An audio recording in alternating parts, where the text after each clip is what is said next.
Hello everyone, নমস্কার সবাইকে। আপনারা সবাই কেমন আছেন? আমি ভালো আছি। আজকে আপনাদের সাথে শেয়ার করছি নতুন একটি ভিডিও। তো গতকালকে ছিল আমার মায়ের জন্মদিন। তো সেই ভিডিওটা আজকে আপনাদের সাথে শেয়ার করব। আর এই তো প্রথমে আমি এখানে কেক আর হলো ঠাকুরের প্রসাদ নিয়েছিলাম। তো ঠাকুরকে রাত্রে দিয়েছিল মা মিষ্টি, আর আমি দুপুরে ঠাকুরকে সেমাই রান্না করে দিয়েছিলাম। এটা কিন্তু আপনি মনে করবেন না বাজার থেকে কিনে আনা প্যাকেটের সেমাই। এটা ঠাকুরের জন্য আমার বাবা ঢাকার থেকে আনছে। এটা নিরামিষ দোকানেরই বানানো। তো এই সেমাইগুলো আমাদের বাসায় আমরা সবসময় এনে রাখি ঠাকুরকে দেওয়ার জন্য। তো সেই সেমাইটা ঠাকুরকে দিয়েছিলাম দুপুরবেলা। আর হলো গিয়ে মিষ্টি তো মা রাত্রে দিয়েছে, সেটা তো বললামই। তো তো মা মেয়ের হাত ধরে একসাথে দুজনে মিলে কেকটা কাটলো। আর এখন বাবু প্রথমে মেয়েকে কেক খাইয়ে দিচ্ছে, তারপরে মাকে কেক খাওয়াবে। তো কারণ মেয়ে অনেক এক্সাইটেড ফিল করতেছে কেকটা খাওয়ার জন্য, আসলে খাওয়ার থেকে বেশি ধরার জন্য। ও হলো গিয়ে এটাকে ধরবে, এটাকে যদি সে ধরে একদম ম্যাশ করে দিতে পারতো তাহলে তাহার এই জিনিসটা ভাল লাগতো, কিন্তু সে এটা পারে নাই। তারপরে আমরা অনেক কষ্ট করে ওকে ঠেকাইছি।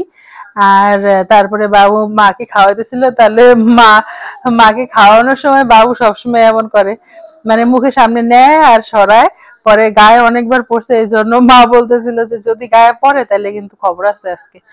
তারপরে আবার মেয়েকে আর একটু খাওয়াইতেছে। ও মানে কি করবে, মানে ও কেকটা যে কি মনে করে আমি জানি না, কারণ ও কেক দেখলে খুব এক্সাইটেড হয়ে যায়। এটা কি সব বাচ্চারাই করে কিনা আমি জানি না, কিন্তু আমার মেয়ে কিন্তু এরকমই করে। তো আপনাদের বাচ্চারা যদি এরকম করে থাকে আমাকে কমেন্ট করে জানাবেন তো। তো মা বাবু তা এখন একটু মিষ্টিটা নিয়ে মেয়ের মুখের সামনে ধরছে। তো মিষ্টি খাবে না, ও মিষ্টি খাবে না, ও হাত দিয়ে সরিয়ে দিচ্ছে, ও কেক খাবে, আঙুল দিয়ে আবার দেখিয়ে দিচ্ছে। তো মাকে আবার একটু দিল, মা একটু খেলো ঠাকুরের প্রসাদ। তো এখন মা বলতেছিল যে আমার এখানে কাজ হয়ে গেছে, আর বাবু বলতেছিল যে তুই আরেকটু ছবি তোল ছবি তোল। তো মা বলতেছিল যে তুই সবাইকে কেক সবকিছু তুই একটু ভাগাভাগি করে সুন্দর করে দিয়ে দে, সে কেকটা কাট করে সবাইকে দিয়ে দে। তো ওদের মানে বাবুরই মনোরে খাওয়ানো হচ্ছে না। তা আমি আবার সবাইকে একটু ভিডিও করে নিচ্ছি। ও দুষ্টু এসেছিল, মিষ্টু এসেছিল, আর হলো কাকি, স্বপন কাকা ছিল, রবি মামা ছিল, আর জলালা কাকু ছিল। তো আমরা সবাই মিলে খুবই আনন্দ করলাম একটু সময়, তো খুবই ভালো লাগলো। আর হলো আমি মাকে এই ড্রেসটা গিফট করেছি। আপনারা সবাই কমেন্ট করে জানাবেন যে এই ড্রেসটা কেমন হয়েছে। আর বাবু মাকে একটা ড্রেস গিফট করছে, তো সেটা তো এখনো বানানো হয়নি, সেটা আপনাদেরকে পরবর্তীতে দেখাবো।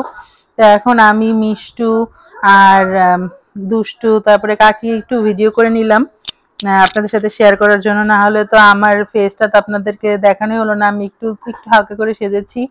তো এই তো প্রথমে মিষ্টির সাথে একটু ভিডিও করলাম, এখন দুষ্টুর সাথে একটু ভিডিও করলাম, তারপরে কাকির কাছে চলে গেলাম, কাকিকে বললাম এদিকে থাকো, কাকির সাথেও একটু ভিডিও করে নিলাম। তো সবার সাথে ভিডিও করার পরে আমি আমার মার কাছে গেলাম, মাকে একটু কেক খাওয়ালাম, দুষ্টুও খাওয়ালো, মিষ্টিও খাওয়ালো। তো খাওয়া খাওয়ার পর্ব শেষ, আমি আবার সবাইকে কেকটাকে কাট করে সবাইকে দিয়ে দিলাম সুন্দর করে ডিস্ট্রিবিউট করে। আবারও মেয়ের মুখে ওরা একটু একটু দিচ্ছে। তো যদি আমার ভিডিওটা ভালো লেগে থাকে তাহলে লাইক কমেন্ট শেয়ার করবেন।